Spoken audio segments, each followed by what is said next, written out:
Good evening, everybody, and welcome to this special 4th of July segment of Into the Night with Shawn Kelly. Tonight, I have my friend who's going to be a special co host tonight, and maybe we can actually get her to do it all the time. But my friend Tara, and say hi, Tara. Hey guys, how are you? Good, good. Glad to hear it. But our show Into the Night is on UPRN Radio 105.3 New Orleans and 107.7 Mississippi. We're also on Roku too. So I'm glad whoever joined in tonight. We're going to have, a real good show tonight. And I'm all excited about it.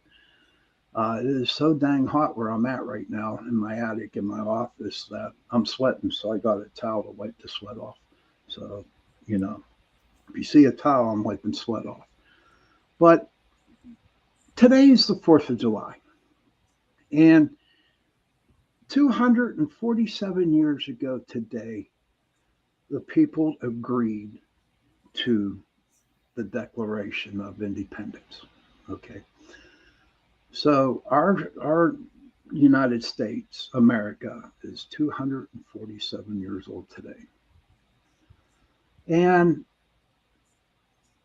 to me, today is a very, very special occasion for it. I mean, back then the British tried. We were under British rule for the longest time, and we kicked the British's butt.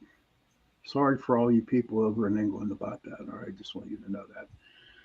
And then it just seems like 200 and what 44 years ago, up to date, it just seems like people in our own um, government is trying to kind of like declare war on us, So it's not like, and it just like we are in the state of a lot of not so many happy times. But I just want to, know that this is a big day for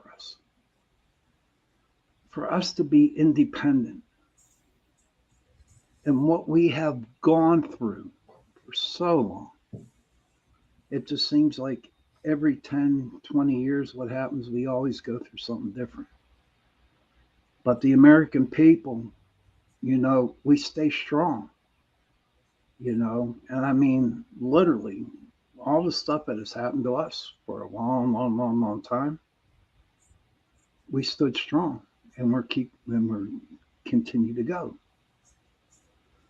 Everyone's probably out having hot dogs, hamburgers, friends over, going to go and watch the fireworks tonight. Well, that's the reason why I came on at 7 o'clock tonight, is because at 9:35, I live in Dormont, Pennsylvania, and our fireworks go off. And so they launch them pretty close to my house. So if I was doing my regular hours, then on honest to God, it would feel like the earth, the ground shake, because it does.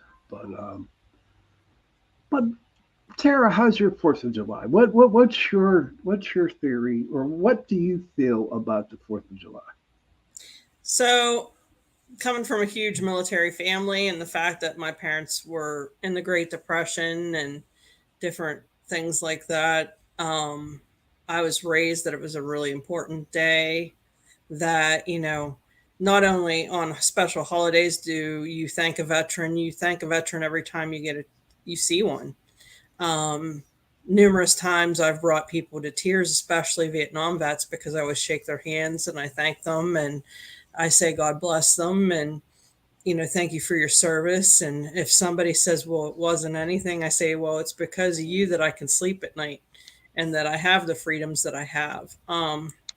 This year it has a little bit more of a meaning to me because your little buddy and my son is a Marine this year, and it didn't feel right this year though. And even he said that, even on base, he thought it would be more. And Hmm. it's just I don't know, it doesn't feel celebratory, if that makes any sense. Yeah, yeah, it does. That makes a lot of sense on that. It really doesn't. Now, growing up here in Dormont, I was been in Dormont all my life. When I was growing up, you know, they had what you call Dormont Day. Hey, Hmm. Squatch man, good to see you, pal. Thank you for stopping in. Um, but we used, I mean, Dormont was so huge on the Fourth of July. They would have the buttermilk stand. They would have races. They would have um, baseball games, Little League, a Legion game. You know, they even had the little pirates come in. People would come all over the South Hills, right? Right. Sit in Dormont because, well, you lived in what, in Brookline, right? Beachview. Yeah, so my kids went there a couple times with their friends. You know, so, and it's like you wake up in the morning to a 21 gun salute.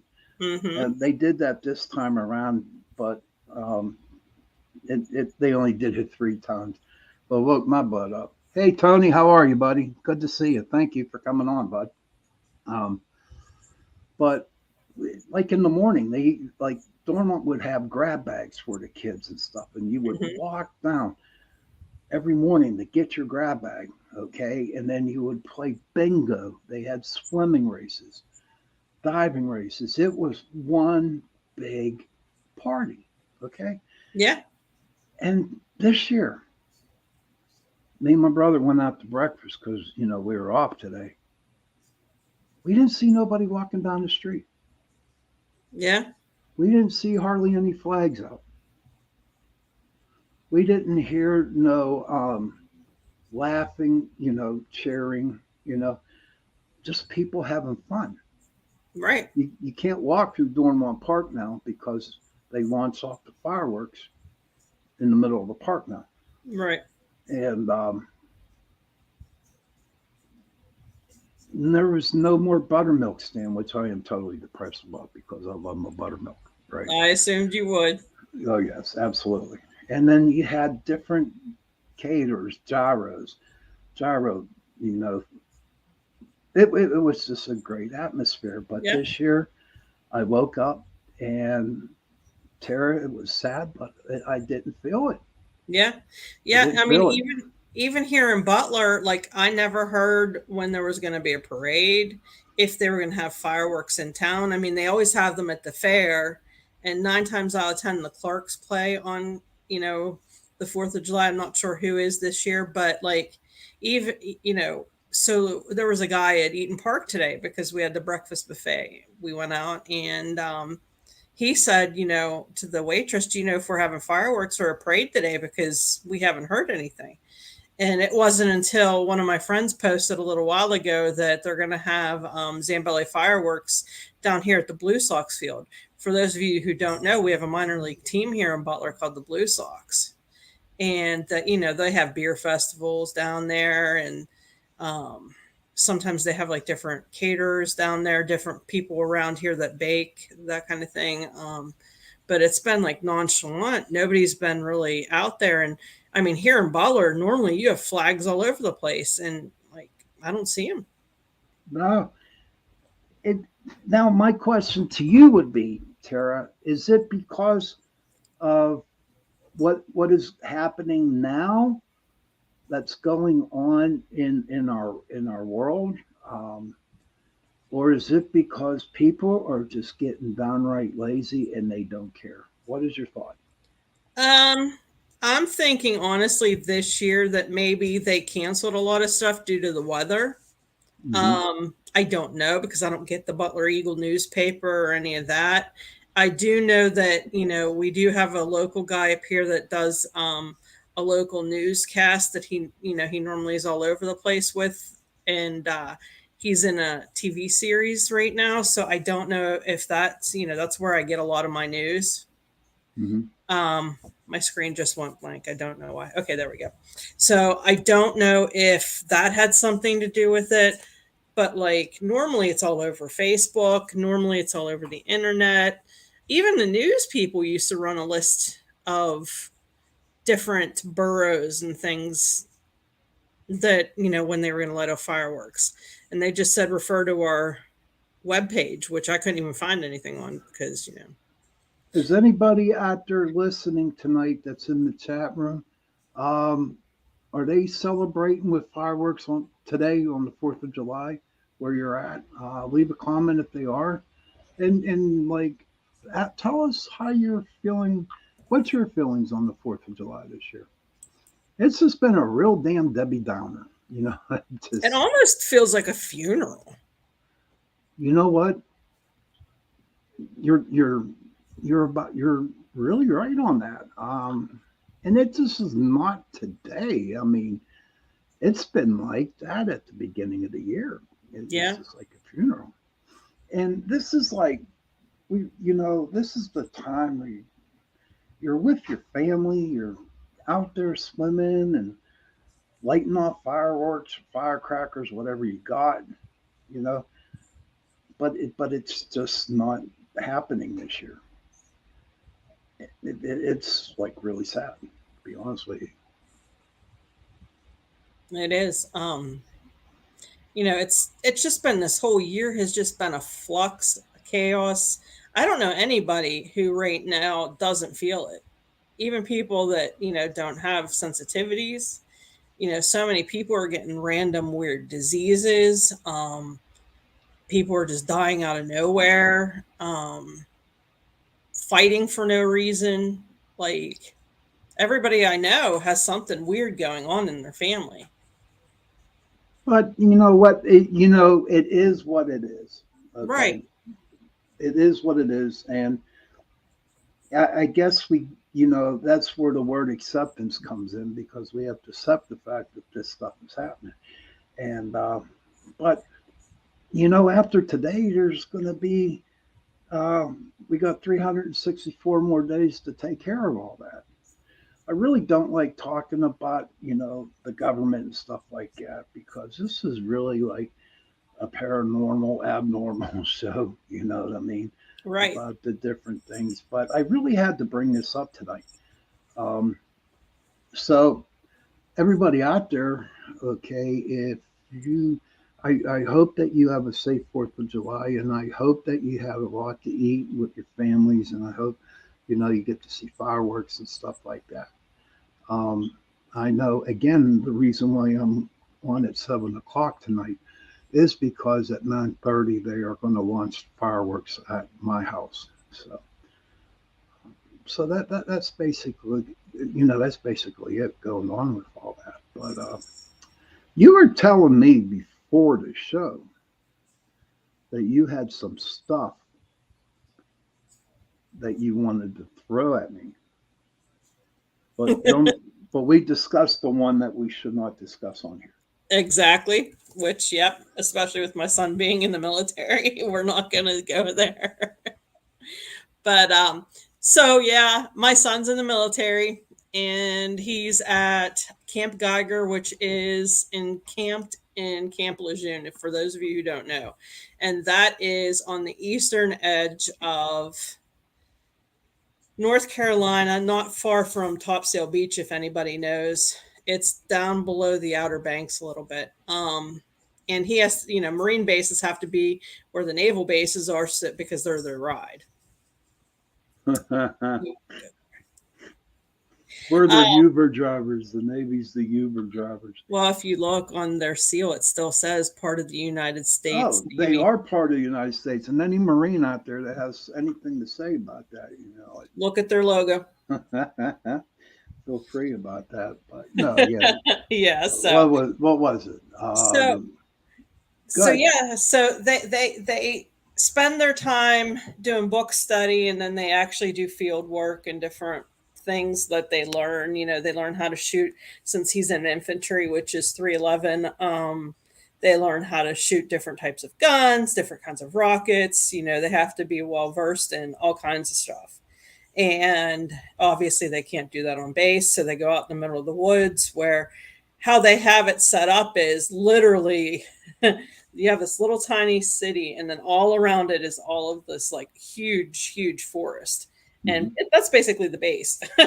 So there's signs everywhere saying caution, don't hike here, live ammunition when lights flashing, that kind of stuff. So I'm sure you're familiar with that kind of thing for you.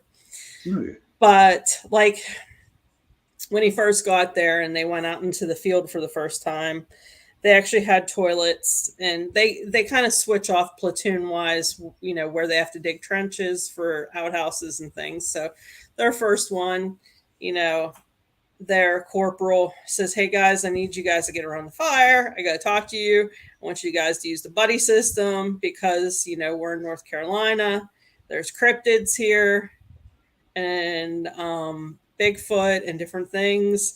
And basically dead on, not joking, telling them this. And my son explains, well, I'm a paranormal investigator. Shawn Kelly's my mentor. He's like, I've been on numerous things. I've seen the Windy Boys. Um, my mom's Native American. He hasn't laid out his spades yet. He is going to at graduation. I'll tell you more about that off camera. But so he couldn't believe it. The corporal was freaking out, thinking it was awesome. So he took John to all the platoons to talk to their instructors, to explain to them, what he's seen in the woods, what he's done on paranormal investigations, what he experienced at DeMarco's restaurant, you, me, PPS, that kind of thing. So um, later on, that he was like, they called him, what the heck did they call him? And I forget what they had a nickname for him too. I don't know if it was Boogeyman Brecken or something like that. It used to be Broken, but yeah. So the next week they go out. They're not in a real nice, they don't have a latrine. They have to dig trenches, and there's like the shed that they all pee by because they're all guys, and his corporal's like, Brecken, he's like, are you going to be okay? He's like, yeah, I'm just walking over there to use the latrine. He's like, nothing's going to scare me. I'm cool. I got my gun because they have to go everywhere with their rifle. And he looks up and he sees boots. He looks up a little bit further and he sees camo. And he's like thinking, and he's like, that camo's old, like Vietnam old. And he Mm-hmm. starts looking up, and the Marine has no face. So he's like, dude, just here going to the bathroom. Got all the respect in the world for you. If you have any messages, feel free to talk to me. I'm cool with you. He's like, I see you. I respect you. Thank you for being here. And he walks away. And his corporal's like, Brecken, come here a minute. He's like, yeah, sir. He said, who are you just peeing on? He's like, no one, sir. And John, these guys Yeah. don't, but there's a lot of swearing in the whole thing with the corporal and everything. And John's like, there was nobody there, sir. And he's like, Brecken, if you don't tell me right now who that was, you're going to be in trouble. He said, sir, do you really want to know that answer? So the guy looks at him and he's like, yeah, I do. He said, well, sir, you saw your first ghost. Dude was freaking out. Mm-hmm. So the next night, they're all around the fire and they're looking up and they see all this stuff in the sky going on. And one of the guys from another platoon called the corporal and asked John to go over. And he's like, what is that? And he's like, I don't know, sir. And he's like, well, we're screwed. Brecken doesn't know what it is. So the next day, they were out of the woods. They were doing, desk work and everything. And John found out that it was Starlink from Elon Musk. So he went around to tell everybody to calm down, that it was just Starlink. That's what they saw. Mm-hmm. So, but this last week was the piece de resistance. They're there. They just got in the woods. It's their first night. And all of a sudden they hear this woman screaming and being ripped apart. Oh. I mean, it was bad. The upper guys were pretty freaked out about it. They sent a couple teams out to look and see if somebody from like Lejeune or somebody was messing with them and had like speakers and stuff. And I mean, it got to the point where they actually had to call local police because they Okay. thought something serious was going on. and there's all these Marines. I mean, we're talking hundreds of Marines walking through the woods, and they didn't find anything.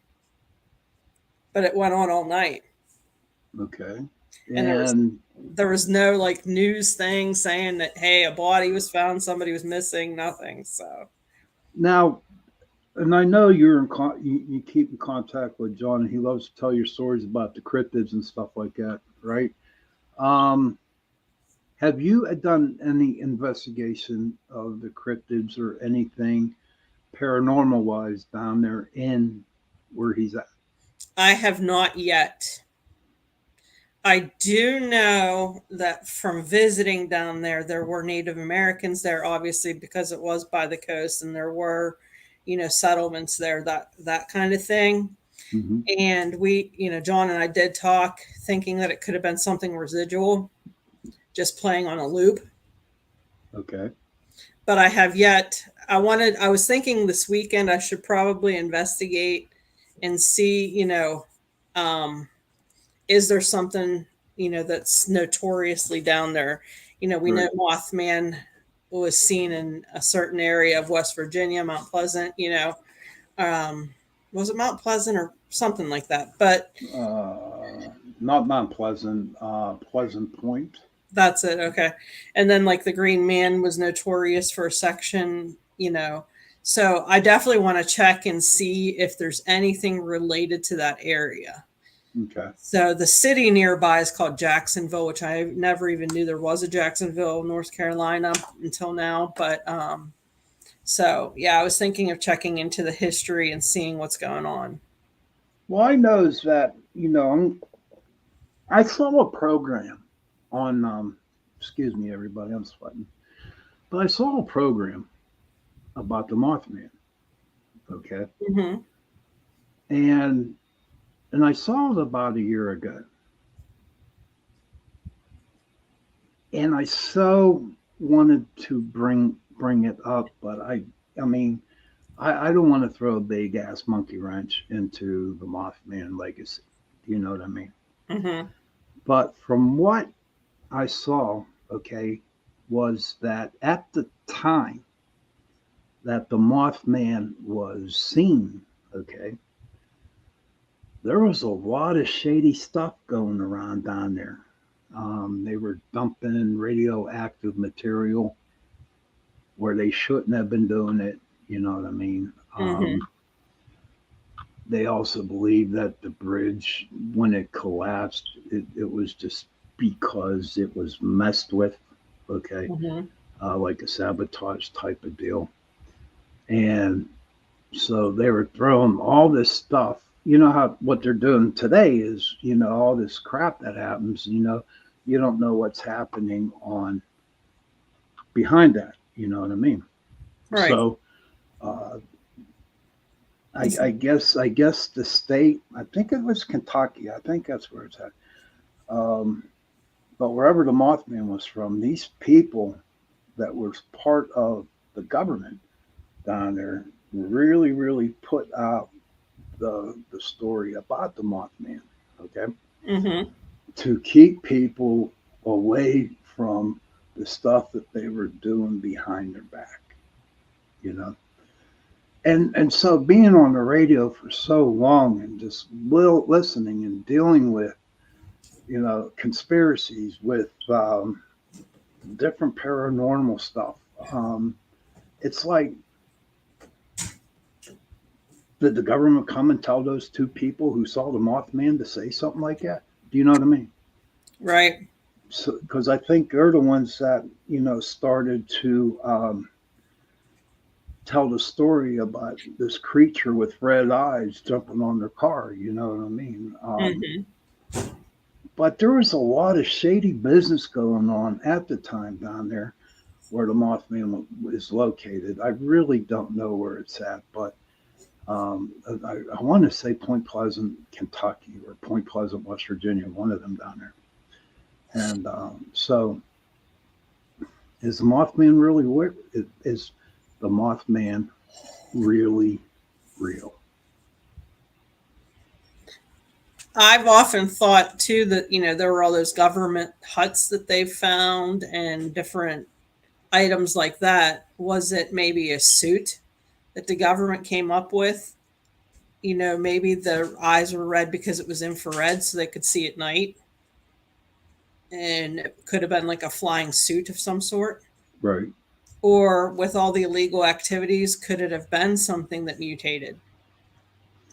That was my thought, because to be honest with you and my listeners out there, I wasn't buying the story of the Mothman the way it was predicted in the stories that I've heard. Um, Mm. I really was not. I was really not buying into it until I read and saw that story. Okay, about the radioactive stuff that they were dumping down there. Okay, and that thought came into my head to where maybe there could have been a bat or something like that that got a hold of somehow got in contact with that radioactive stuff and it just made him look like a monster and, Hmm. and scaring people.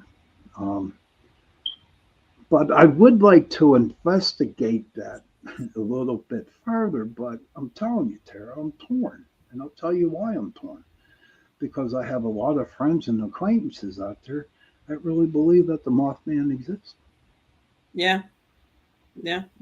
I just don't want to throw no darn monkey wrench into the situation. How about you? What do you think? I believe he exists. I don't believe in some of the stories, if it makes sense. I don't know if people were like bribed or if maybe they were hallucinating, maybe they were like partying or something. Because I mean, you and I have partied in our past and seen stuff when we were that Mm-hmm. wasn't there. Could it have been that, or could it have been something legit? I mean, I know somebody who's a really great lecture a lecturer, and he talks about how a lot of these cryptids are actually aliens that are here that we're not supposed to see right now. Exactly, and I know that person too. He's a good dude. Yeah. Had him on the show, what, about a month or two ago. Hmm. Daniel James is his name, and but my theory behind the cryptids, I mean, I honest to God know that they do exist, and it's really really crazy for me to say that. To be Yeah. honest with you, um, I know that ghosts exist because I've seen them, but I really have not heard much about cryptids. And for the last 4.5 years, I've had Bigfoot people who studied who are like really top notch,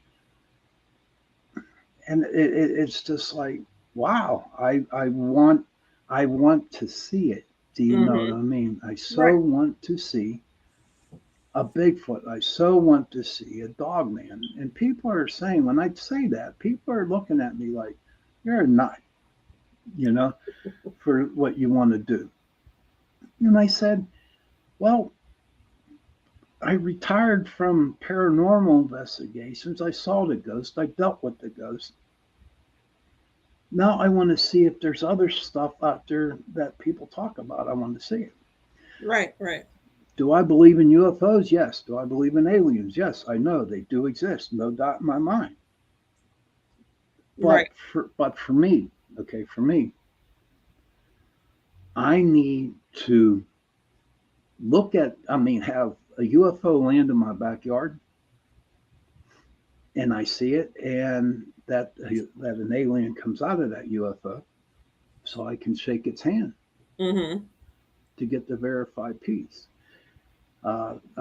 Piece, not peace, but get that evidence that. Right. And I'm not knocking anybody who goes out there and investigates, UFOs and aliens. I don't, or Bigfoot, or Dogman, or whatever. I don't. I think it's the greatest thing on earth because I investigated, ghosts. So I'm not knocking nobody who does this, but the skeptic in me, the doubter, right, has just wants to like balance out the situation. Yep. Instead of leaning on one side of the fence and leaning on the other side of the fence, I would like to see nobody lean. Your thoughts? Yeah. Well, my thought is, I'm kind of on the fence between, is it something that came from outer space? Is it something that mutated?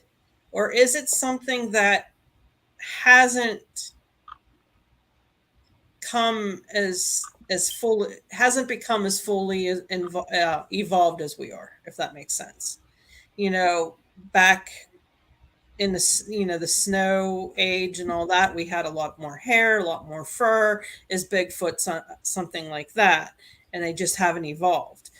Or is it something that genetically mutated? Is it an alien? Is it an animal we haven't ever um found yet?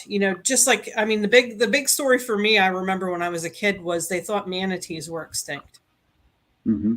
and they found them in Florida. Okay. And could it be something like that? I mean, if you think about it too, there's so much of the world we haven't explored, whether it be the oceans or the actual forests.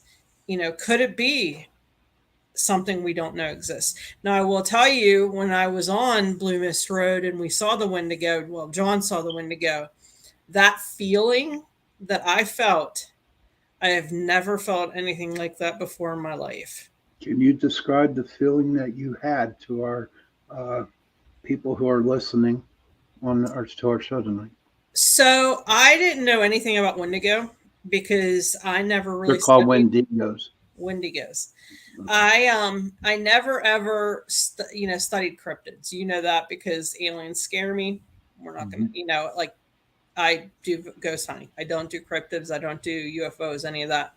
So we we were there, and we went to where the house was said to be where the man had murdered his family, and it was said that he put them in their septic tank or whatever and ate them, which is basically what Wendigo did. They were natives that started to become cannibals and became evil and trapped souls that way.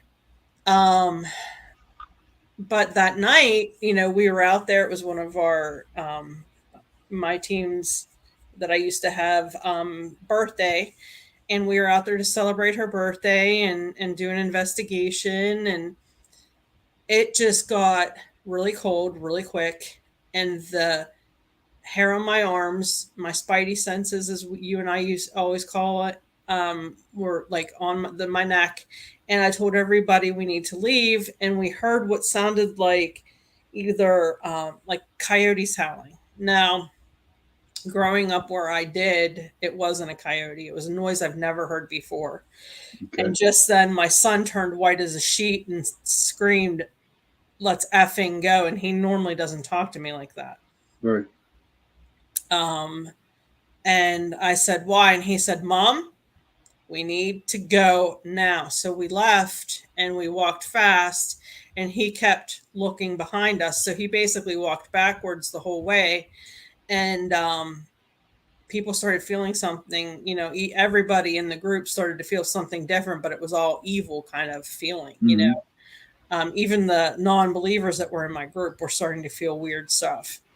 A lot of them had nightmares that night, in fact. So we get home, and John starts looking stuff up because he explained to me what he saw, and what he saw were like 7-foot figures that looked human, except the head was like his deer head that he had African mounted, which means, the bugs eat it down to the bone, and Right. it had the antlers. And he said that they were talking. He could understand what they were saying. He knew it was a foreign language, but they said something about "let's get the girl," and they were going to go after his girlfriend because she was the most open. She's Right. very sensitive and doesn't know how to control it yet. You know, you and I have worked over 15 years to keep my sensitivities kind of in control a little bit more, but she hasn't started that yet. Mm. But the pure evil I felt, I've never felt that before. Never. That okay. So you told me this story about the Wendigo a while back, and I know from what I've learned about Blue Mist Road that before it became North Park, right? Hmm. It was one big farm. Now back down that road, okay, there was a lot of Ku Klux Klan action that happened back there. In fact, they do have the actual hanging tree back there. Um, so it wasn't Native American land. So if I'm not mistaken, the Wendigo comes from a Native American Hmm. situation. So why would what would your thought be? How I think that it might have been something else besides a Wendigo or Wendigo. Don't get me wrong, I'm not Doc and John. Right. I mean, I'm not. But to me, there's nothing around in that area that would make any sense that a Wendigo was there. Well, it could also be somebody who practiced some type of dark magic Okay, and wore that kind of mask. okay. It could be that Klansmen wore that kind of stuff to scare people. You know what? I don't know because I never really investigated, or really researched about the Ku Klux Klan. Yeah. But no, you are a practicing witch, correct? Yes. Okay. So, are there ceremonies out there where witches or warlocks wear types of masks like that? I personally have not yet experienced that. Now, what I have been told by a lot of my mentors and a lot of people that I know, people dabble and they don't know what they're getting into and they think they're praying to something, but they're really praying to something else. Kind of like when you play with a Ouija board, you don't know what you're getting into. Right. Um, you know, in the rituals that we have, we, honor certain animals.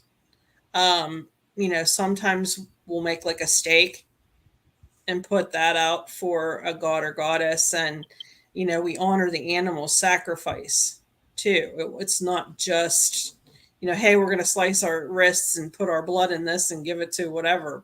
That's not what we do. We honor all the gods and goddesses that we talk to.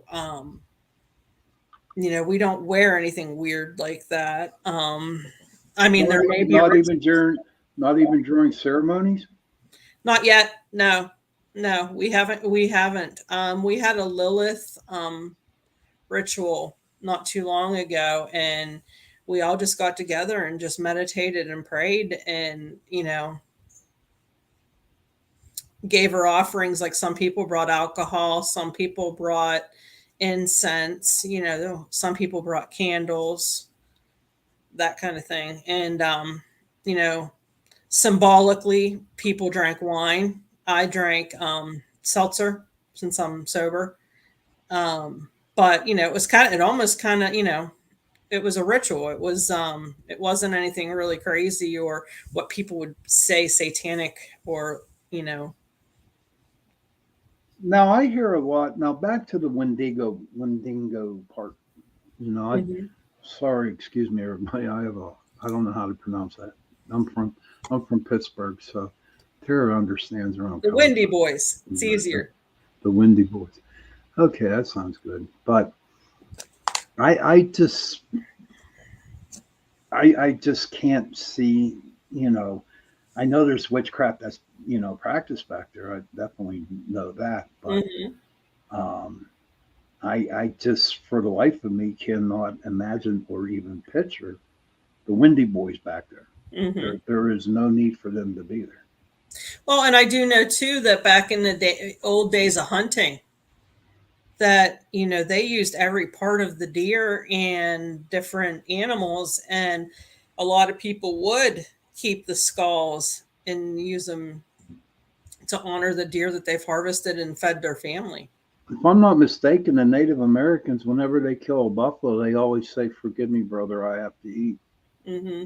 Or and then after they kill it, they take the heart out. So and they eat the heart right away because does that not give them the energy of the buffalo that they have Hmm. just taken? Yeah. You know, but so I don't know. The Windy Boys, not for me, not around this area, and that's my opinion. And I'm not knocking John. The only thing I'm knocking John for is that he's a grunt. So I can't. He's a Marine. God, no, oh my God, my God. But no. So I know that in, if I'm not mistaken, is Butler near the Chestnut Ridge Hills? I'm not sure. I'm going to have to Google that. Okay, because they were saying that Pennsylvania up around that area, okay, is like in the top 10 of all Bigfoots and cryptids and stuff like that. And Pennsylvania, I know down in Greene County. You ever been down to Greene County? Yes. Oh my God, that's just like being in the state of Washington because there's just so many trees and not enough roads and houses down there. But have you? What do you think about? What do you think attracts cryptids or Bigfoot, whatever, to Pennsylvania? I think honestly, curiosity. I think um we have a lot of wooded area that hasn't been taken over, if that makes sense. Like we have a heavily wooded state. Washington, I think the weather's just really crappy. I mean, it rains. It's one of the less, sunniest places. I think honestly that we have some of the most temperate weather for them, and Okay, that we have a lot of places where they could go to hide. a lot of caverns, Yeah, yeah. a We lot of have that in the coal mines that are abandoned. So we have that. We have a lot of forest animals that they could eat. We have a lot of streams that have fish. right. I don't I find it very very interesting and as you know that I when I started PPS I really put all my efforts into ghost hunting Right. and studying the ghost. Um, but I remember one time we went to an investigation and it was just about dusk. And I think we were down in Prospect Place. Okay. Mm-hmm. And so we're sitting out on the porch and having a cigarette. And all of a sudden, I swear to God, I looked up and I heard this loud flapping. And the sucker looked like a pterodactyl. All right. So what's the name of them birds? So everyone's telling me it's a thunderbird. Oh, okay. Okay. It was a thunderbird. And when I looked up, oh my God, this thing was so huge. And it kind of like really not bugged me, but it had me a little on edge because I have never seen anything like that before. But come to find out down the road, okay, the very next day, come to find out there are turkey vultures down there in Prospect Place. And if you really see a turkey vulture, flying, Yeah. looks like a pterodactyl. They're huge and they're noisy and Yes, scary they as are. heck. Yeah. Exactly. Now, these people who are claiming to see thunderbirds, could it also be that they're just looking at turkey vultures? Yeah. Could be very easily. I mean, I grew up in the country and I didn't see one until after I moved to Pittsburgh and went to visit my parents. Right. And my ex husband and I were standing outside and we're like, what is that? I Right. mean, they look prehistoric Hmm. and they sound prehistoric, So, and the sucker, I have to admit, scared the shit out of me, hon. It really did. But my ex girlfriend, Doreen, she was outside her house, and honest to God, she saw, you know, what was turkey vulture, right? Mm-hmm. But it wasn't a turkey vulture. Hi, Mm. Pam. Welcome. Good to see you, Pam. Thank you for coming in. Um, but the salted turkey, but that one was actually a thunderbird because around where she was, there's no turkey vultures happening like that. Okay. You know, what are we talking tonight about, Pam? We were talking at the beginning about the 4th of July. I'll bring this up so Tara can see what she's saying. Um, then we're talking about her son, who's a Marine, who's down there around North Carolina. Pam says, Tara, how are you? Hi, Pam. I'm doing well. How are you? Okay. And Frater says that was a Thunderbird. Hey, Frater, good to see you. Nice to see you, Freighter. But and then so we're just talking about um, different types of thing. What we talked a little bit about the Mothman and how Thank you, Sebastian. Thank you for saying that. Appreciate it. We were talking a little bit about the Mothman. I'm thinking it's just a cover-up story in order to protect all the bad things that was happening down there. But I keep telling people I want them to know that I'm not knocking it. If you believe in um, the Mothman, my God, go for it. But I have other ideas about it. But I have a lot of friends who really get into it. You know what I mean? And I just don't want to step on their toes and be ignorant about it. So I Mm-hmm. usually will keep it to myself. And then we just got done talking about the Thunderbirds. And okay, Freighter Crow says it's the Jersey Devil in a different area. Ah, true. And I've had a couple guests on who, oh, this was a while back, who actually that's all they do. That's their life's work is to go after the Jersey Devil. Mm-hmm. But my question is to everybody out there, where do they come up with the names? I mean, I think Thunderbird dates back to the Native Americans, Yep. right? But how did Bigfoot get his Bigfoot name? How did I mean? And look, there's a lot of other people that believe that the dogman, okay, tall, lanky, dog face, skinny, is almost like a werewolf. Mm-hmm. So I've it's a even heard people think that they're hounds from hell. oh no, no, no, no, no, No, I'm no, just saying no, that I've heard no, no, people no, no, talk about that, right, no, but as I was taught a long time ago, respect somebody's beliefs, oh keep my yeah, mouth quiet. okay, so all right, I'll give you that one, but you know, I'm you not saying know, I agreed.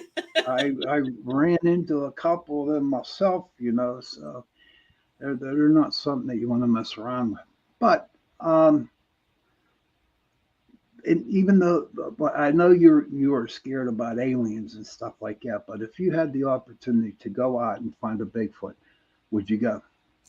Actually, I've actually changed my tune since hearing Daniel talk. Okay, So I actually have really gotten excited about that recently. okay. Oh.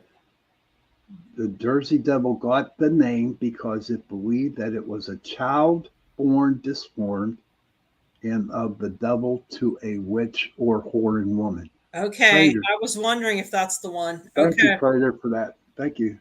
Um, Yep, yep. and he says she raised it away from people, and as he got bigger, he took over the Pine Barrens. And the Pine Barrens are interesting. it. You know how they have the Bermuda Triangle? Mm-hmm. They got the Pine Barrens. That's like a big triangle too. Nice. So we had a guy on who wrote a book on that, and I wish I had remember his name, but I mean that's like on my bucket list to go into the Pine Barrens and just check out all the paranormal that's happening, all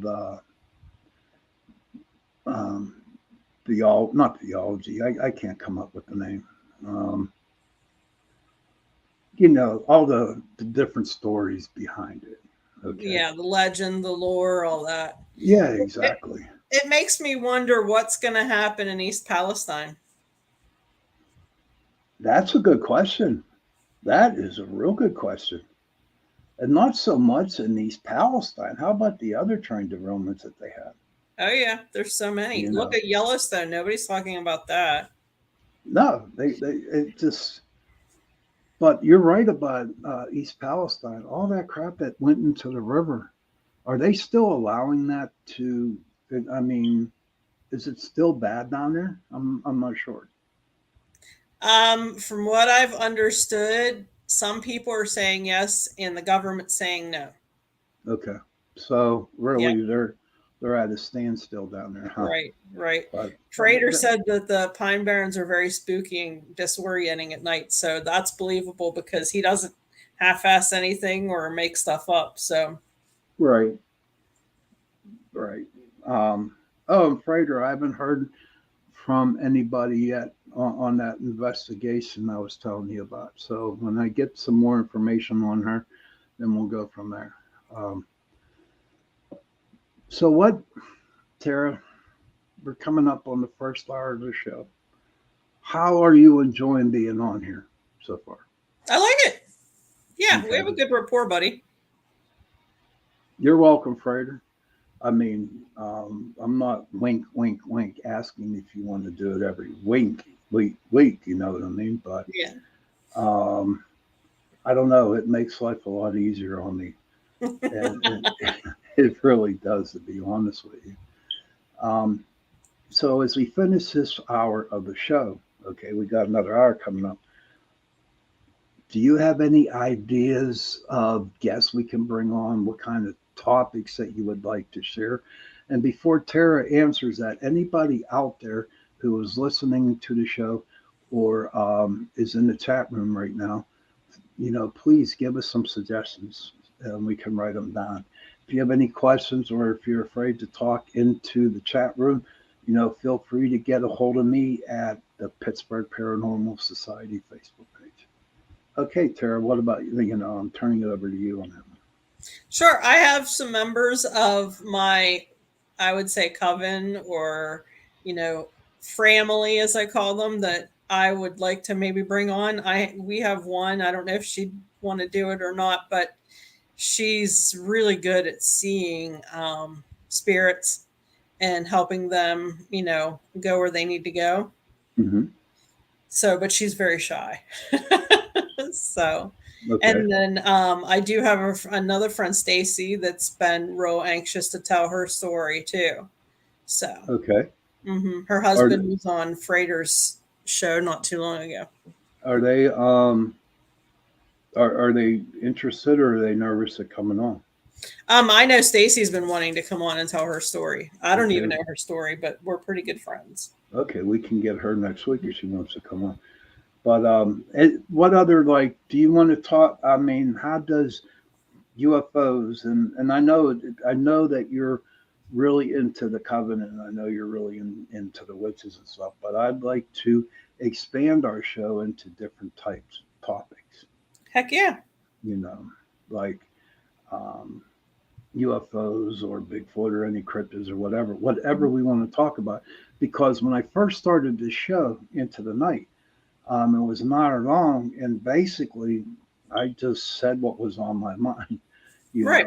and I, you know, and it worked. It worked for a long time. But we're in this new time slot, and I got a good sponsor now, so I have to kind of keep it on the up and up. Right. What would you say in your own feelings would be something not to put on the show. What'd you say? I'm sorry, you broke up. What do you think we should not bring up on the show? Politics. Okay, good job. Frater goes, talk about how belly buttons are just where the gods tie our skin bags after they are done blowing us up with the universal agent. That's a big one for me to comprehend, my friend. That's a little way out there for me, I but love him, man. he's great. Well, He's it great. scares me because he's the first person I've met that has a lot of the same beliefs as me. So, like, it was kind of weird. So, but yeah, he's become a mentor. He's amazing. Like I said, Daniel's got me interested in aliens, which is a miracle in itself. And of Right. course, obviously, my sister Natasha, she's amazing too. She's a great mentor and the OG. Uh huh. Okay. Who? The OG. You. Oh, you're But, making me blush. Gary, happy 4th to you too, sir. Thank you.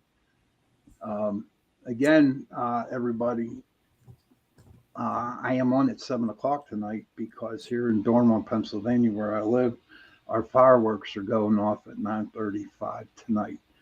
And if I was used doing my regular schedule, then we wouldn't have a show because when the fireworks go off, the house shakes because we're so close to where they're being launched at.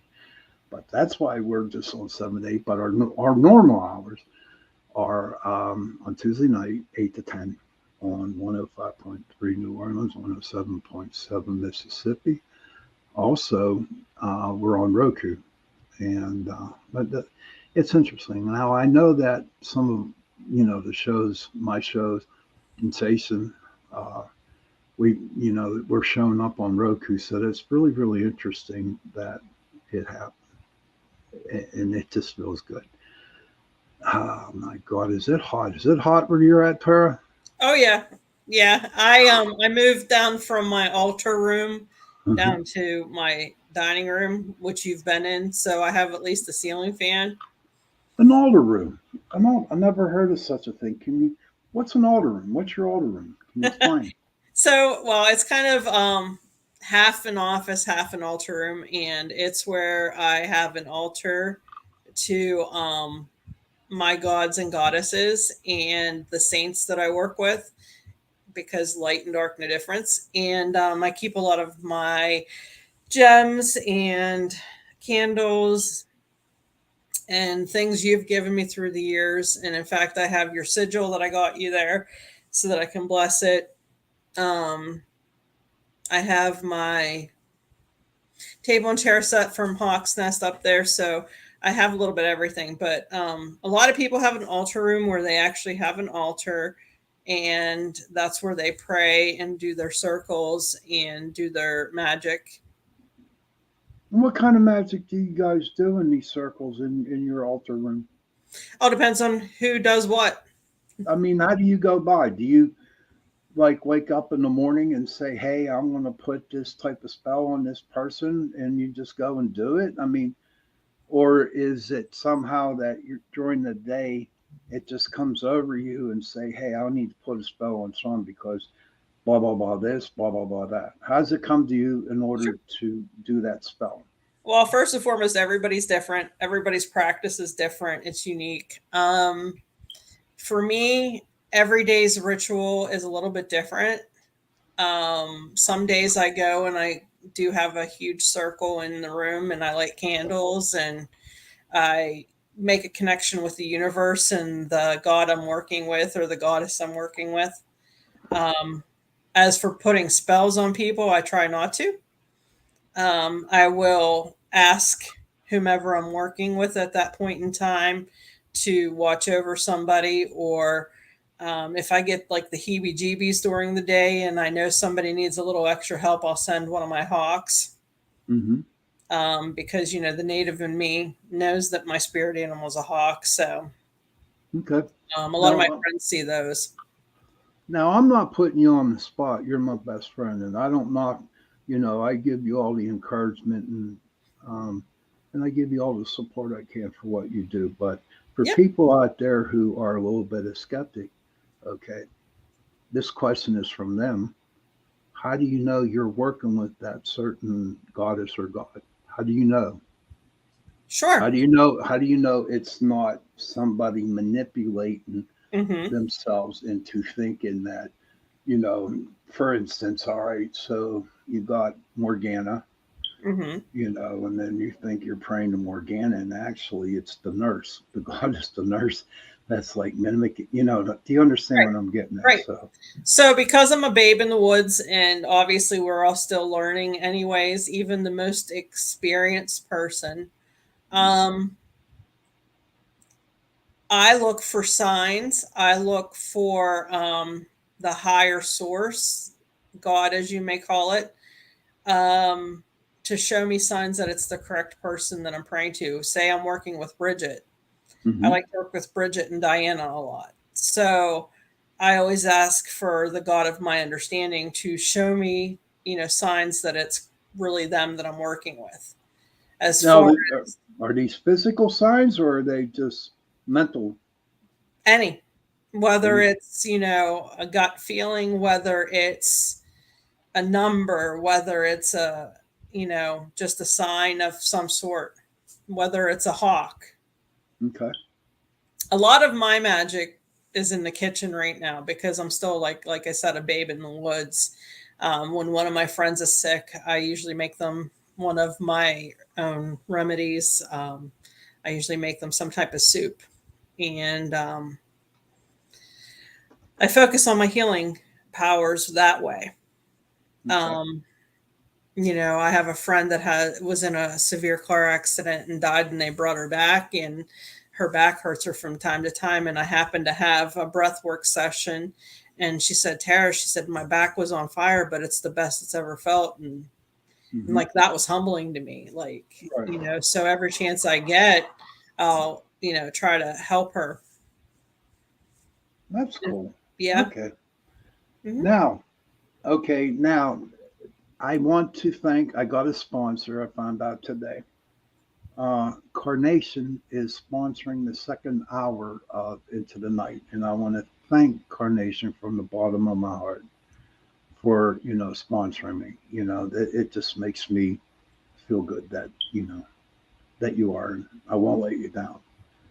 Now, come the second hour. So we were talking about things that would into the woods. Yeah. What is your what what do you think? Do you believe there are fairy gnomes, um, leprechauns, all kinds of mystical creatures out there? Natasha's going to kick my ass. um, So in our little coven, we have a saying not to mess with the fairies or the Right, fae. and I agree But with that 100%. but I do believe they exist, and I do believe, like, different leprechauns things.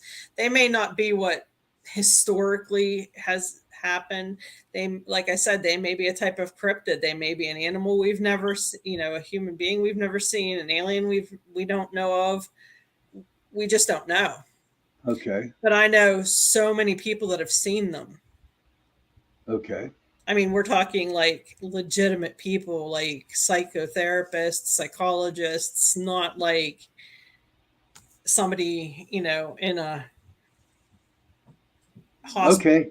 Here we go. So I'm coming at you. So why are you really seriously hesitant on what you want to say about the fairies and the gnomes and the leprechauns? Well, You no, it's you just broke up. You're breaking up like, well, he's going to kill me, and then, well, I do believe, and then you well, the thing is, hesitate. there are certain things you shouldn't mess with because the fae can get really pissy, and if you disrespect them, then they can be pretty harsh. They really can. And it's just one of those Understandable. things, honor them as best you can. I mean, I even have a fairy garden, but I don't mess with it. I don't disrespect it. I don't desecrate it. I don't, if it looks messed up because like a stray cat messed it up, I fix it, that kind of thing. But yeah, so it's one of those things. It's not my specialty. Everybody, we could all be in the same group, know each other for 500 years, but my specialty is this, your specialty is that. Just like you're the warrior, I'm the healer Hmm. in our little group. So like somebody may, I know friends that do love the Fae. I just don't mess with them because I personally don't want to. I don't know enough about them to do something with them because it could be deemed disrespectful, just like a foreign person. I don't know a lot about people from Germany. I do know a lot about people from France because I studied it. So, Hmm. like, there are different mannerisms that could disrespect them, and then they could get pissed and do something. So that's why I kind of not, I don't hang with them. Basically, you're afraid of them, right? No, No, nope, but you don't hang with them. nope. I don't know. There's some deep troubling situations. Might have to put you under hypnosis and stuff to find out what the hell's up with that. But yes, do I believe in fairies? I sure do. Yeah, Okay, I have seen them. They they remind me of like little fireflies. Speaking of fireflies, honestly, there hasn't been any out at all, and I'm surprised. yep. I'm surprised there's no. We call them lightning bugs here in Pittsburgh, but I haven't seen many of them, not at all. So I'm kind of worried and concerned about that. But before I go on and talk about the Fae, I did plant that garden, right? My next week, I'm going to pull out my potatoes and see how good I did. Nice. Um, but I know is that um, bees are finally coming around because I Yes. planted a violet. Okay, Mm-hmm. because for the longest times my flowers on my cucumbers and potatoes and tomatoes they weren't blooming as Mm-hmm. much as what they should have been because nothing was pollinating it. So I went and bought this little violet plant, and ever since that, you go outside, and it's not your typical bee. Okay, it's like weird looking bees, Mm-hmm. but they're actually pollinating it. So it's like pretty cool. That So works. Yeah, yes, I kept my dandelions and different herbs that people call weeds. hmm I kept them going for quite some time this year so that the bees would be around. And then when my flowers started blooming, I got rid of the weeds. So, right, right. But back to the fairies, yes, I do believe, and I tell this story all the time, and it's been a while since I've told this, but I'd like to share this story a lot. So when I separated from my wife, I lived over in Pleasant Hills in this big apartment complex, and out in these apartment complexes, out in the grass, what they did was they built gardens, okay, and they put picnic benches inside the gardens. Um, so one night, me and Paul, he was like about 7 or 8 years old. We went out to the garden. We sat on the bench, and then Paul said, "Dad, look at all them little lights. Look at all them little lights floating around there. Look at all them little lights." I was thinking nothing. I think it was pretty cool, because they were like darting all over the place. right. And so we went back in, and then the next morning, him and I decided to go out and see what was going on. As God is my witness, sunshine, there was a perfectly round mushroom circle. Nice. Yes, perfectly round mushroom circle. And I knew right then and there, it was the fairies that were hanging Yep. around there. And I believe that maybe why you haven't seen any fairies is very possible. They probably know that you're kind of like not ready to see them or to understand them. But Right. and I can understand how about the fear that you have with them. That's totally normal. And but there gets to the point where you have to drop that fear and to bring it on and sit out in your backyard, put some honey and milk out there, and just say, all right, here I am, come at me. I want to see what you look like. And I keep saying that about waiting for the Bigfoot and stuff like that, and the UFOs and the aliens, but it just doesn't seem to be working. But oh yeah, so whenever I go gold prospecting in North Carolina, um, or if I'm in Ohio or down in Virginia, I'm like in the mountains almost in streams, and it's really crazy because I'll be sitting there panning, and all of a sudden I just feel like all these eyes are just watching me. Okay, Right. and it's like, whoa. It's just like, and this is like let's like 10, 11 o'clock in the morning, and I'm thinking to myself, I don't think I'd come out here at night. You know what I mean? It was right because, to be honest with you, I'm from Pittsburgh, man. I hate camping. I need a hotel room. That's what I need, and I'm not afraid to say that either. I even And bought see, a truck. I was gonna tell you we need to go someplace and go camping because I have that big tent, and I It was I ain't was just happening. gonna say we need to do it. No, no, because knowing my luck, honest to God, if we went camping, right? Here's my luck. I'll be laying there, and all of a sudden, this big ass grizzly bear just comes and attacks me and eats me all up. That's my biggest fear is a grizzly bear, like attacking the tent. And just like you are with your fairies, that's the Mhm. same way I am with the grizzly bears in the camping. You know what I mean?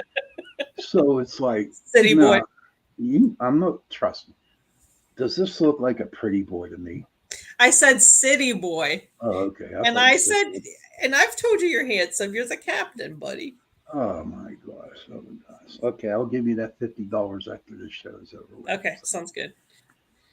So, Yep. But I'm anxious. I'm excited because I joined a new paranormal group this year, and I'm a plebe. I'm a newbie with this group, so it'll be neat to see how I learn from them. And we're going to places I've never even heard of, so I'm pretty excited about that, and one that I've been dying to go to. So the one thing that I'm really excited about is we have an investigation over the weekend of my birthday.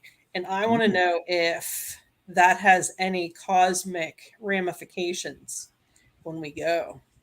ah, it to me, I don't think so.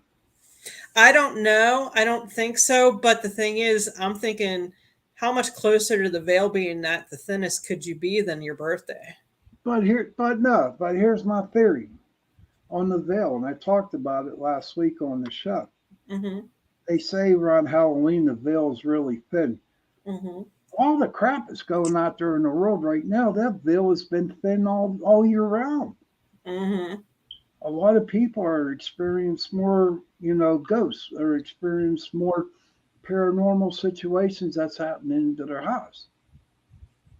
Well, So and don't forget when my birthday is, though, either. November. Yeah, the beginning of. So, Okay, you know, so I mean, you it'll be know, it'll be curious. It's just, will I bring a new energy or give off a different energy? That's something else I want to tap into because I've okay, never investigated on my birthday or near my birthday. okay. But So yeah, the closest I've come is the Halloween investigations that we did in Uniontown. right, right. So tell me a little bit more about this paranormal group that you're joined that you have joined. So Freighter's been actually doing paranormal for a long time now, and he has a group, and he opened it to new members, and he vetted us, and I'm on a trial basis to see how I do. Okay, And his concepts are very different than ours, so it'll be really cool to see his thoughts on things. What I like especially about him is he's like us. He's not into that hokey mokey mumbo jumbo computer stuff that you can manipulate. It's more of personal experience. It's more of meditation. It's more of the K2 meters and cat balls and things that aren't easy for us to manipulate and make it do things. right. So I'm pretty excited about that. And the fact that we're going to a bunch of places I've never been, and several of them I've never even heard of, which I'm pretty excited about. Okay. I You're in good hands with Freighter. I mean, there's no ands, ifs, or buts about it. But Hmm. I mean, now he explained when he was on my show on how his paranormal investigation goes. Okay, Hmm. it's all pretty new to me, and I would like to go out one time with him and just be there as a observer to see how he does it. Do you know what I Hmm. mean? I think it would be a pretty interesting thing to do. Um, but if you're, I always say, if you're happy, okay, and you feel comfortable in the group that you are with or that you are in, then you know what? Awesome. And go Hmm. for it. Well, and it's strange because two of the members that I don't know live in Beachview. And actually, we kind of know each other, but we don't. Our kids went to school together. Okay. And Anna was actually good friends with their nephew. So Okay. it was kind of like one of those synchronicity kind of things. So, Right. and Right. Freighter's in there. Those two are in there. Tosh is in there. Brittany's in there. So I do know some people in there, which is going to be comfortable. And like I said, with me being a newbie, we talked about it. I totally understand if I don't vibe with them and that kind of thing, but I hope I do. So it'll Mhm. just be fascinating to learn from a different technique and a different side than you and I did. Right. Well, don't push it. No, I plan to go in and act like a blank slate, like I don't know anything, because the worst thing you can do is go in and act like a hot shot when you're not. Oh, So I'm yeah. just going to go in there and just act like, like I have always done with drafting. If I start a new drafting job, I forget everything and build up from there. Okay. So, I'm really happy for you. I'm really excited that you're going to go on this new venture. thanks. Maybe you can come back when you come back from one. You can come on the show when you be on the show and talk about your experience with it. Yeah. Yeah. Yeah. I'll probably have a big white streak of hair somewhere, because Don't go die. Just don't wear the black and silver lipstick. That's all you got to do. Just don't wear hey, that. come on now. No, that was gross. That was sick. Hey, that was for John's football team, I though. don't care what it was. It just did not look good on me. Yeah, I know. And I'm like that. I'm happy. I just call it as it is. Of course. But so whenever I did a couple shows on the mystical people, right, the fays, the gnomes, and all that, it's really really interesting how everything started in Ireland. Okay, Hmm. it's amazing how a lot of stuff has started over in Ireland. Okay, I don't have my notes on me, but it was a very, very interesting topic to bring up. That there was, oh my God, there was a queen of who ran all the phase, all the little people, if you want to call them, and they were at war with somebody else. The history is just extremely interesting on it. But what are they called? Okay, yeah. My very first show I did on myself it was about the Tommy Knockers. Okay. Nice. The Tommy Knockers, I had a friend of mine who owns two silver mines up in Montana. Okay. And yeah, I had him on the show. And the Tommy Knockers came over from Cornwall, England. Okay. Because they were miners and that's all they did over there. And the Tommy Knockers actually help the miners when they go in the dig because whenever there's going to be a cave in, the Tommy Knockers start raising a bunch of crap. You know what I mean? And there was a lot of times where the Tommy Knockers did come in. They saved a lot of people with the mines. mine's about to collapse. But there's this one interesting story about it was there were three miners down there who did not believe in the Tommy knockers. All right, and they all thought it was just a fairy tale of some sort. So there was a group of eight of them there, all right, and five of them heard the Tommy knockers doing something in order for them to get the hell out of the mine. Right. And they said, "Are you guys coming?" And they said, "We don't believe in that crap. We don't believe." So when those miners that went out, the mine collapsed on the three that did not believe. You know, Wow. yeah. So that was a really cool story. And the Tommyknockers to this day, my friend up in Montana has told me that he does have them in his minds. Okay. And he has heard them. In fact, they have saved his life a couple of times. All right. Um, but I asked him, I said, okay, so what do they come and they save you. What do you leave them as a gift, as an offering, to be honest? And he said, all I do is give them cigarettes and a lighter, Mm-hmm. maybe a little bit of food, maybe a little bottle of whiskey. Yeah. And, Nice. and it kind of like works for them because, he really hasn't had any, problems in his mind. I mean, he has collapses, but he's been safe on all the ones that have happened. So, yeah, Tommy knockers are cool. I totally believe in. If I know that Tommy knockers exist, I know everything else out there in the world exists. God only knows because we haven't even scratched the surface on seeing all the stuff that could be out there in this world Right. or underneath the earth. All right, so it's your turn. What do you want to talk about? um. Well, if you did go out on an investigation, what would you want to do? Would like would you prefer to see freighter at like a cemetery, or a house, or a sanitarium? Is there a specific place you'd like to go?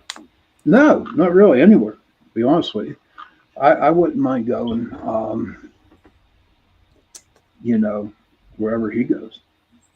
Yeah. Um, See, to me, cemeteries are very sacred, so I wouldn't have a problem with that. Maybe a mental hospital of some sort. I don't know. Whenever he is available, that Mm-hmm. the opportunity comes for me to, have the opportunity to go on an investigation with him.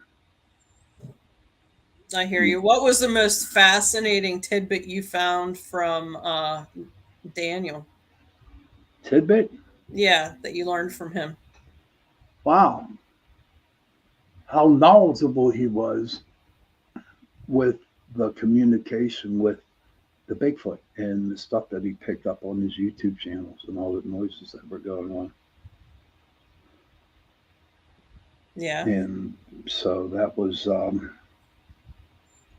what I thought was great.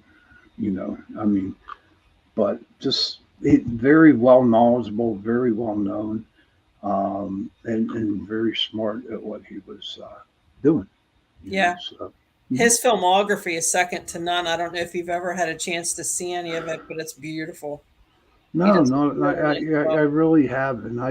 I know I had him on the show, and it was a pretty interesting, a real interesting show about that. Yeah. Did Um, you did you learn anything new about witchcraft from Natasha? did I? I'm still on the fence with it. Don't get me. I mean, to be honest with you, I was fascinated with it. I was fascinated with what she was doing.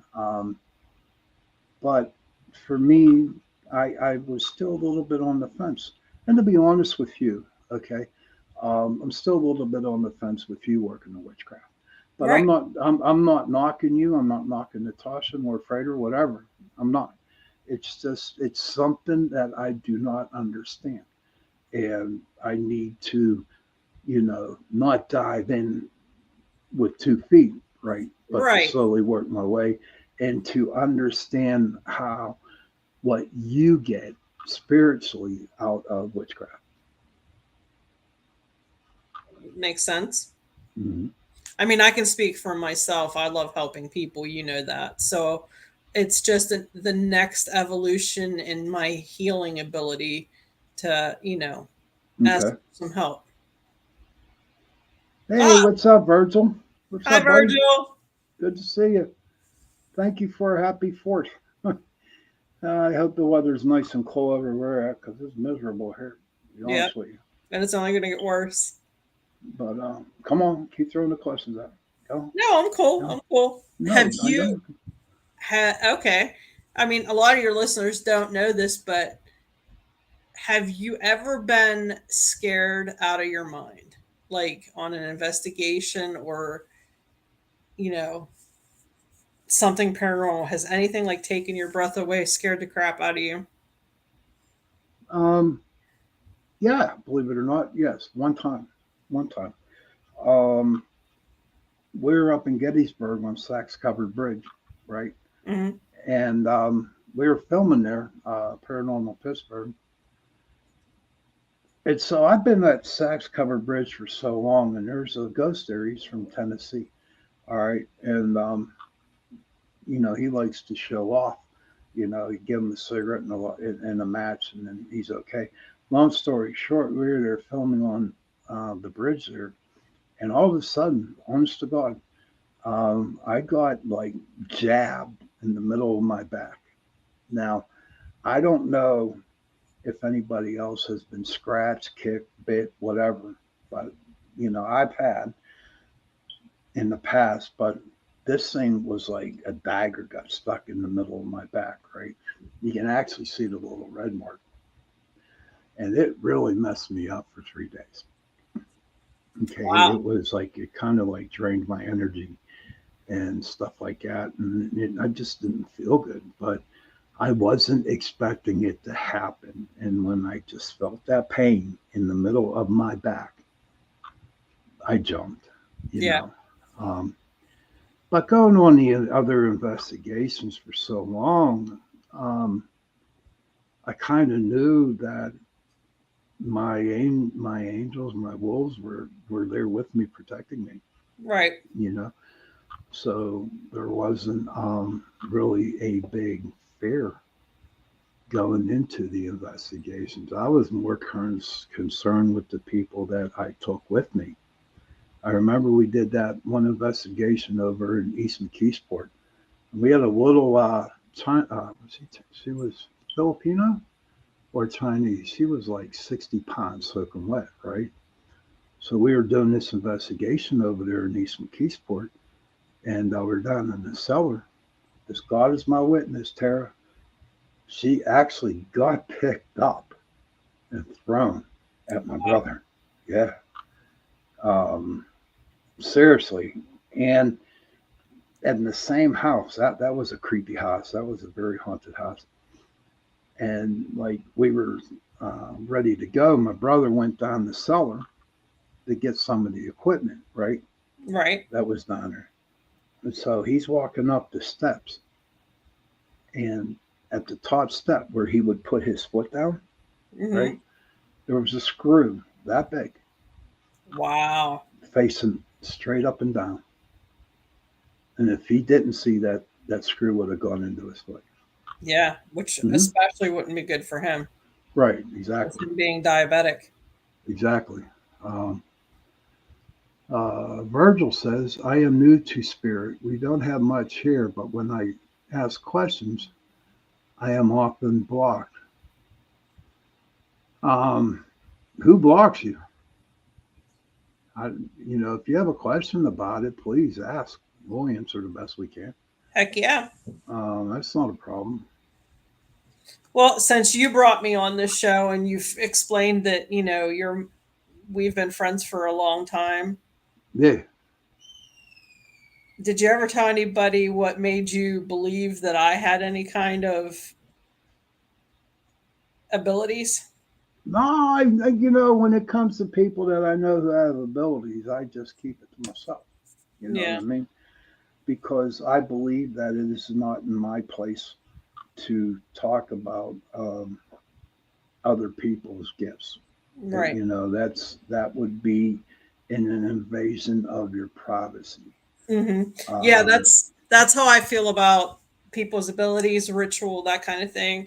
I can speak to what I do, but what other people do, I'm not there. And then when we do a group ritual, it's kind of like you know, okay, yeah. yeah, but you were you were a CCD teacher. You were into God. You were into Christ. Yeah.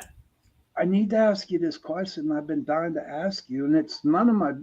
You don't have to answer this, but what the hell made you flip? Um. So my concept of God has never changed. My concept of God I received for me in high school.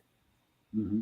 And I really started to mess with people when I started talking about, my philosophy on God. And it was a combination of science class and watching something on TV that kind of made me connect some dots as to how I feel about who the God of my understanding is.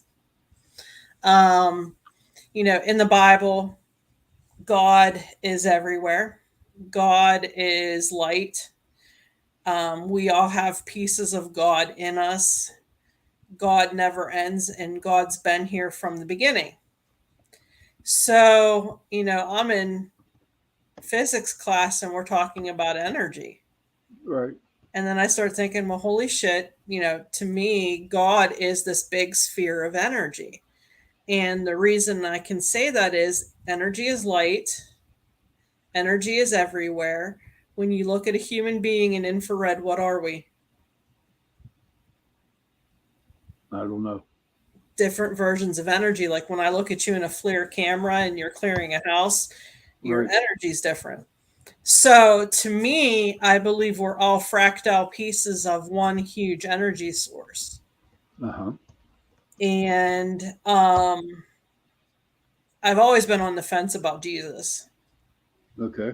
Um, do I believe he existed? Yes. Do I believe that the stories in the Bible have been kind of misconstrued? Yes. First and foremost, back then, people wrote them and rewrote them and wrote them again. And some didn't speak the language that they were already in. Mm-hmm. Um, you play telephone in school.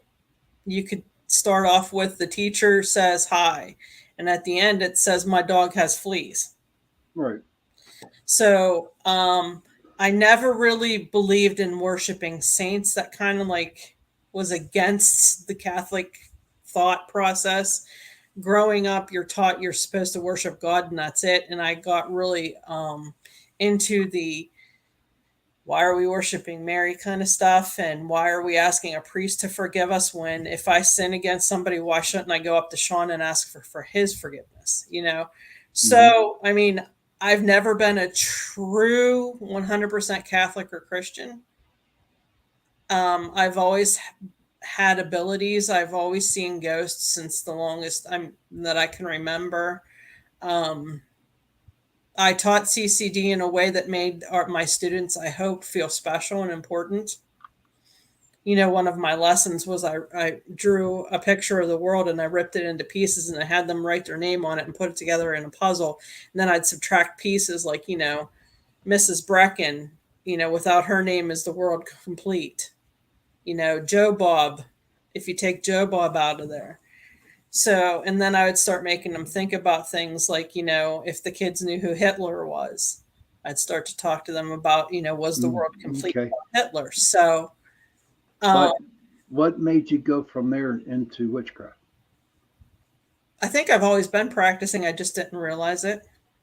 I've always been into cooking. And if you think about it, you're mixing ingredients to create an outcome and you're hoping against hope that the person's going to like it. So it's kind of like you're, But if you're cooking for yourself, you're going to like it no matter what. no. You know what I mean? There's been things I've cooked that no, my kids can attest to it. But then again, they ought to be grateful that you're cooking them dinner because they got food in their stomach. Yeah, some of this was inedible, I can admit, You but I've know, gotten a lot better. well, I cook dinner tonight. I like cooking. I do I too. love, but and it's funny because I do a lot of cooking when I get stressed out. You Hmm. know. So, do you still your what was the name of your old group? What was the piss? Go ahead. It But was Pittsburgh Paranormal Society Butler chapter. do you still have a Facebook page on that? I changed it to the Greater Pittsburgh Paranormal Research Society, and I kept that up and running so that people, if they had questions, had a contact. And I figured that, some of my members that are still around and me or whoever can, answer their questions if we know them. If not, I can refer them to other people. Okay, and It's just been difficult to get everybody together to do an investigation, hmm unfortunately. right. And what was the best place that you ever been to when you had that group?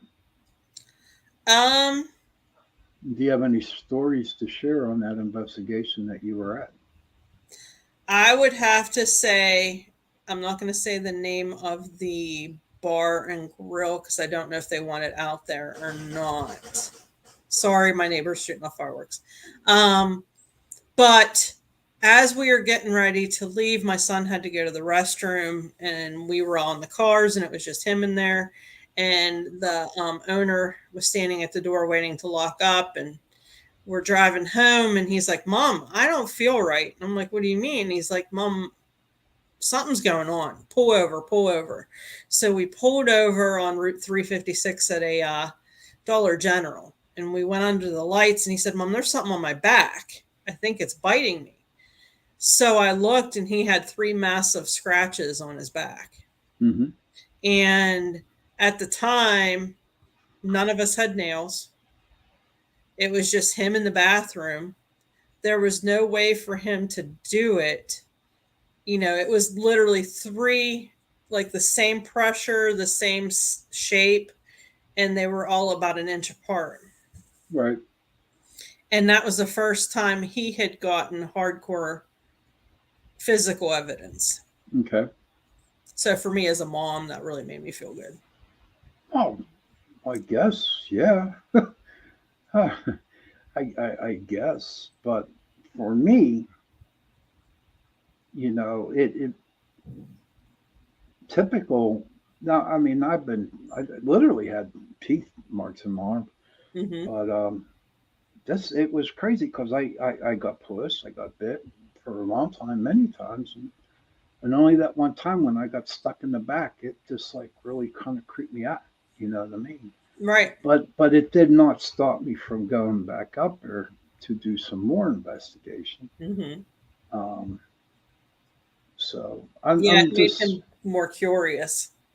oh, absolutely, absolutely. And right now, with my health, I would have to say that if I needed to go into the woods, I wouldn't go, or I'd only go in 10 foot, 10 yards, 20 yards, whatever, because and it's not an excuse. I bet you it is, but it isn't. It's what y'all thinking, but it's not.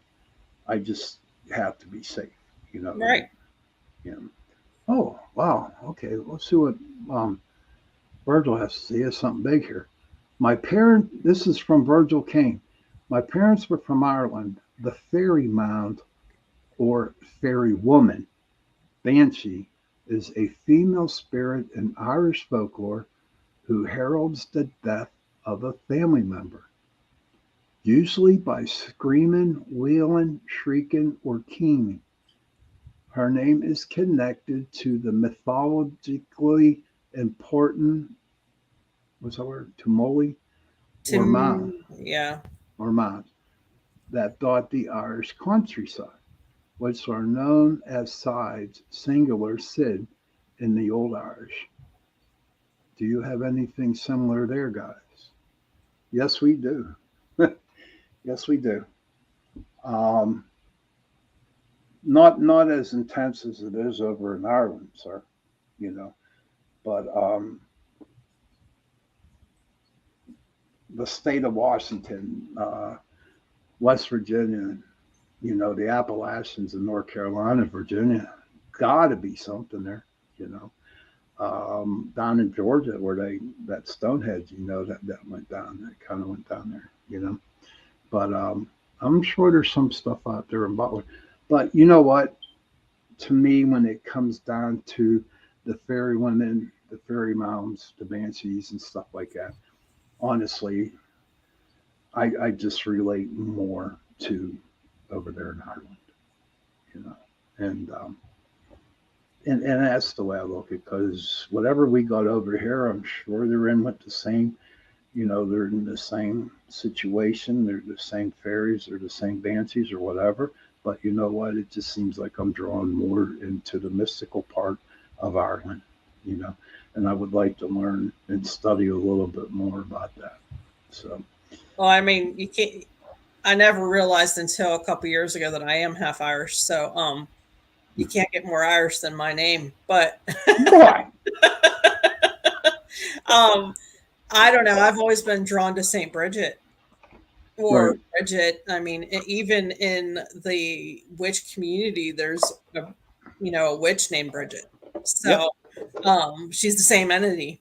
Hmm. Um, but I do have a cousin who dreams about somebody being pregnant, and then for some reason after that, a person in the family dies. So she'll have a dream that some cousin's pregnant and it's like impossible because they're like 80 or 90 years old, Right. but one of our other cousins dies or an aunt or uncle dies or something. But every single time a family member dies, she'll dream about somebody being pregnant. Huh. That's my Now, cousin Jamie. oh, oh. Well, I'd have to pray for her. But speaking of goddesses, when whenever I was working in the metaphysical, when I was working in the spiritual, you know, every year another person was put into my life to learn about gods and goddesses. Hmm. Then there was a year with angels and demons, and then there was but when God and goddesses came up, the person that was introduced to me from spirit, I guess, that's the first person they saw come goddess that they saw was Bridget. And, Hmm. and she actually drew a very, very pretty picture of Bridget, you know. And like it then at the beginning, I really didn't understand the goddesses and stuff like that. Uh, Virgil says Tara is a very Irish name. Yeah, I'm blessed. Yes, she is. That's only in the name, Virgil. That's it. That's a duck. Or here in the States, I might be blessed, like But not the way most people think of it, but anyway. but whenever I really started to read up on the goddesses and what that was taught to me, I never realized that whenever I went to do my cleansings or fighting the other spirits out there, okay, Hmm. um, that Morgana, Morgana Le Fay, she Hmm. was my goddess, Yep. okay, and all hell broke loose in the core of friends that I had. How can you have Morgana? How can you have this? How can you have her? She's mean. She's nasty. She's a goddess of the underworld. I'm like, I have no clue. She was just put in there, you know. And to know that you got Morgana hanging around you a lot, you have a lot of ravens that fly around you. Right. In the last 2, 3 months, that's all that's surrounding me are ravens. Well, and if you think in the okay, so even in physics or in anything, there's always an equal and opposite force, right? So you Okay. can't have light without darkness, and you can't have darkness without light. Right. So, in my thoughts are, if you're working with gods and goddesses that are the light, you should also be working with god and goddesses that are in the dark, Right. because they're, they have to equal out. So, Hmm. you know, I if mean, at the time I had Bridget, and mhm. then I had Morgana. I What go is it into with you and redheads, by the way? I'm Irish, I guess. I stay away from redhead. No, I don't. I try to. No, I don't. But I know you don't. I'm one of your best friends. Come on, now. I'm messing with you. I'm just. But no, I would have Bridget. When I wasn't fighting, but when I was fighting, I had Morgana. But I'd come to find out about Morgana. Yeah, she was the goddess of the underworld. Well, Hmm. also, if I'm not mistaken, isn't she the one that helped that king? Was it Sir Lancelot, or who was the king back then? It was the Knights of the Round Table. Yeah, Hmm. the Knights of the Round Table. And whenever what's his name got hurt, I don't think it was Lancelot. I think it was somebody else. Virgil says, "I am so happy to have found you. May I ask you a question?" Sure, Virgil, go for it. Please ask a question, bud. I won't tell you how old I am. You're Hey, not a day John. over 21. Thanks. Hey, there's your son's on. Ah, Hey, cool. John, what's up, bud? You grunt. Seagull Bellhawk. What's he got, Virgil, for us? I'll wait till he. But yeah. So Morgana was with her, and it felt like well, you have Morgana, and you're this big bad dude from the underworld, blah blah blah blah blah blah blah. But it's not how I felt, because when I worked with her, we were on the same plane, you know. Hmm. But it's crazy, through all the learning and all the teaching I have gone through. Okay, um, it's with me for just a little bit, and then all of a sudden it just goes away. Right. Okay, and never to deal with it ever again, Right. until like right now, realizing that with all the damn ravens falling all over me and stuff like that. Um,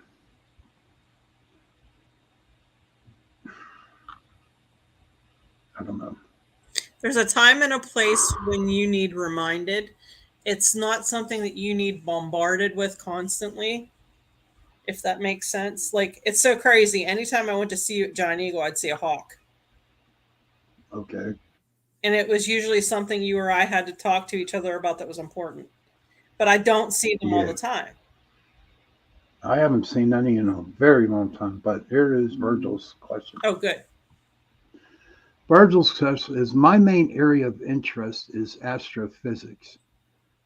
What has always fascinated me is the block universe theory, that all reality, including the future, exists now, kind of like destiny. Your death has already happened. Your time card hasn't got you car hasn't got you there yet. I make sense of this by thinking of the universe in a thought experiment of mine, as a road with a beginning and an end, and time as a car you drive through it with no reverse gear. Huh. The faster you go, the less you age because of the time dilation. Wow. I see you shaking your head, Terry. You know what's up with this, right? Yep, I believe that there's different planes of existence that um that you know in one plane I've already died. In another plane I'm experiencing rebirth. In this plane I'm 48 years old. So they coexist at the same time doing different things. And I do believe that sometimes when we see ghosts, we're seeing another plane of existence, if that makes sense. Okay.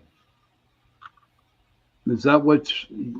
I hope that kind of like answered the question that you asked for, And or the I mean, answer. Albert Einstein went into this theory too of, the speed of light, the speed of sound, the speed of life, all of that, where, by the time light and time catches up to where we are really right now, we've already all been dead for 1,000 years. Kind of like the light year theory, going to a star or to another planet. They're so many Hmm. light years away Right. that Okay. we're looking at planets that have died already. Hmm. And that was an interesting question there, Virgil. Hmm. I'm not too well um, smart about stuff like that, but I'm glad Tara is a little bit. I hope that answered your question. John, I want you to be safe this week. All right, buddy. I want you to be safe. All right. If you see any like cryptids or Donner, I want you to tell me about it after. Okay. Did see Virgil says, did you catch the of I will resend it? I don't understand, Virgil. You can resend it if you want. Huh. Oh wow, where's Schrader when you need him? I'm not knocking you, Virgil, but I really totally don't understand because, if I would tell you an answer, I would be lying to you because I he's really don't understand that. he's baby steps in this realm. Yeah, when it comes to that. Yeah. But if you can come on next week, Virgil, I'll try to have somebody on that could, answer that for you. We're not ignoring you. We're really happy that you do come to the shows, but this question that you gave me, buddy, is Beyond our education. yes, I don't understand how to answer that for you, and we are being totally honest with you. John says if you go to a distant star and look at Earth, you can, in theory, see dinosaurs depending how far the star is. That's interesting. We got to get you on here, John. And we'll pick your brain. You know. But it is 8:52 in the evening. There's about what 35 minutes, and then the fireworks are going to go off. But we have a couple more minutes, Tara. What's going on with you? Well, right now I'm reading about 10 books at a time because I can't read just one. So I'm learning about a couple different religions, and I'm just kind of trying to grow my practice. How about you? Uh, just going through the motions. Tomorrow I have a doctor's appointment with my PCP, and I'll get more information on what's going on. Good news. Thanks for your prayers, everybody, because there was no movement in the stuff in the things that were on my lungs, the marks. So Oh, that's a good good. sign. Even I Yeah, didn't know that yet. yeah. I like to keep that stuff quiet. And then my goiter here on my neck here, I'm going to find out a little bit more. Um, but John says, "Oh, well, sounds good to me." But everybody, thank you for watching the show. Going to have Tara on next week. We'll have a guest on, and I hope you can come back and listen to us. And please, Virgil, come back. Maybe we Yes. can find that answer for you. We always love to see you here. Uh, and Stephen Murray and everybody, just thank you for showing up tonight. Uh, and I usually say this after, getting close to the end of the show. Um, Virgil says, I appreciate that my question was, do we get visited by ghosts from the future? Oh, okay. Um, hmm. Okay. I'm running out of breath and I'm hot. I believe so. I believe that spirits from the future can come see us because they've probably evolved more than we have. That's very possible, true. But it's about my mother was from Castle Bar County, Mayo. Oh God, Sebastian, we might be related too, dude. Oh, that would be cool. Castle Bar. I'm writing that down. I have some second, third cousins going on here. You know that? Nice. Yeah. Castle Bar, Mayo. All right. Listen, everybody, it was a good show tonight. Tara, thank you for being on. I'm glad that you're going to Always. come on next week. Children, please, whatever you do, if you can, please go to your parents, give them a hug, and tell them that you love them. And parents, please go to your children, give them a hug, and tell them that you love them. If you don't have any family, if you don't have no parents, if you don't have any children, please, please, please find somebody that you can tell them that you love them. Sebastian says it's been a great show. Thank you. Thank you for showing up. Thank Thanks so you. much. And just give somebody a hug and tell them that you love them. And on that note, have a safe 4th of July. Enjoy your fireworks. Please stay safe. And we'll see you next Sunday. Talk to you later. Bye. Bye, everyone. We'll gotta get this going here. There.